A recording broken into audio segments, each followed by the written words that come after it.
That reminds me of an anime I started, but I never finished. What is it called? Bakuten! Oh, yes. I remember I started watching Bakuten, but I never did finish it. Bakuten is so good. You know what else I need to finish? I watched a good portion of it. Ainana. I watched quite a bit of Idolish 7, and I actually liked it a lot, but I never did finish it, and I feel like I should really finish it. Welcome to the Idolish 7. I like it! You know what's fucking crazy? I like it because I can relate to a lot of it. It's really relatable with you guys that work in the entertainment industry. Yes, Narichi, that's exactly why I like it, because it's actually really, really relatable. What's it about? It's literally about a group of boys who are singers and dancers working in the entertainment industry. And all of the ups and downs that they have to face. And it's fucking crazy because it's so relatable. Yeah, it hits a little too close to home. That's all I'm saying. I learned so much from Ainana. Me too. Especially how to handle a lot of different situations. You know what? Ainana taught me actually a few good ways to deal with stress.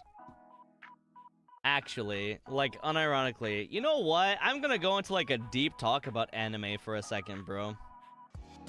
Anime. Okay, it doesn't have to just be anime. But obviously, it depends on the type of entertainment you watch, right? It could be a show. It could be a cartoon. It could be an anime. But honestly, for a lot of people, it teaches us life lessons that we never would have learned without it.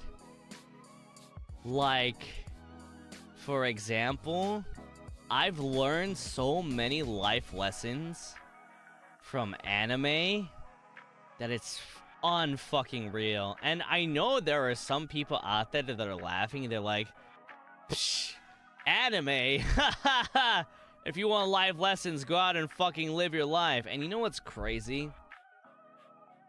Some people still do. And they watch anime. And you know what's crazy? They still wouldn't have learned those life lessons if it wasn't for watching anime, bro. I feel like people are too caught up in, like, entertainment influencing people in a bad way. And, like, for example, video games.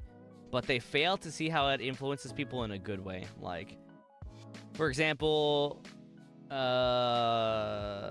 life themes in anime, what the fuck? Anime, manga, shows. I'm so sure I'm gonna make a good example. People that have never seen anime before, this example is for you, okay? Listen. It's the equivalent of watching Friends or Full House and seeing those episodes, those family episodes that teach you to be a better person, and you're like, wow, I should be a better person. Or like Big Bang Theory or something. Some show that teaches you to be a better person. Or a comic. It could literally be a comic. Listen, 82-year-old grandpa that lived in the era of comic books. Do you remember that one Spider-Man issue that you read?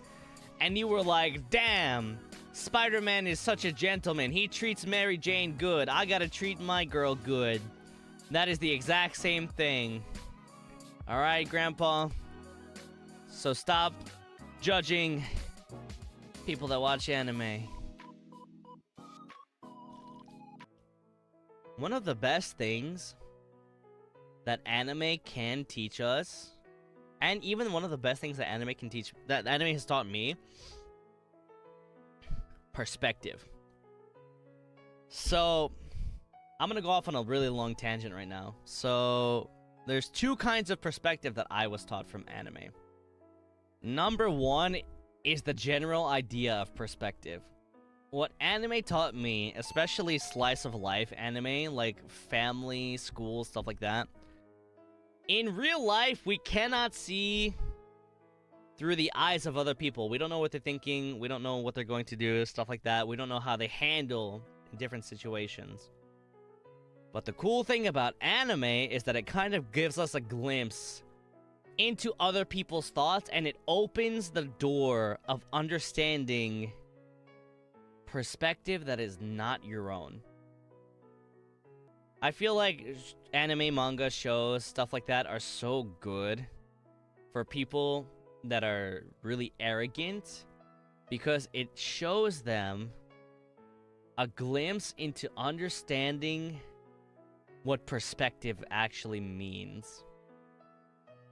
And another thing, kind of expanding on that, is after you learn the general idea of perspective, the thing that comes next, and some people don't even get to this point. Some people are still struggling with this, but the thing that comes next is seeing how resolutions happen in anime from those different perspectives, and learning to put yourself in other people's perspectives. One of the best skills that I've ever learned from anime is the ability to stop, wait a second, and put myself in someone else's shoes. That is one of the best life skills, hands down, that I have ever learned from anime. People still struggle with understanding how to put themselves in other people's shoes. And they come off as really ignorant, or like really self-centered, really like not understanding. We can use the skill of perception and put ourselves in their shoes and understand that, like, they don't understand yet. They're not there yet. They're not at that step yet. And it's really easy to get mad at those people and argue with those people. And it's really easy to, like, tell them they're wrong. But you know what's a little harder, but still is so much more worth it in the end, is to teach them. It's a little difficult, but you tell them, like, hey, instead of arguing and disagreeing with you, I feel like there's a bigger piece of the puzzle missing, and I want to try to meet in the middle with you. And then you explain to them, like, have you tried to think in my shoes about what I'm thinking? And then they'll probably say, oh, no, I haven't actually. And then you kind of explain to them, like, well, I'm gonna put myself in your shoes.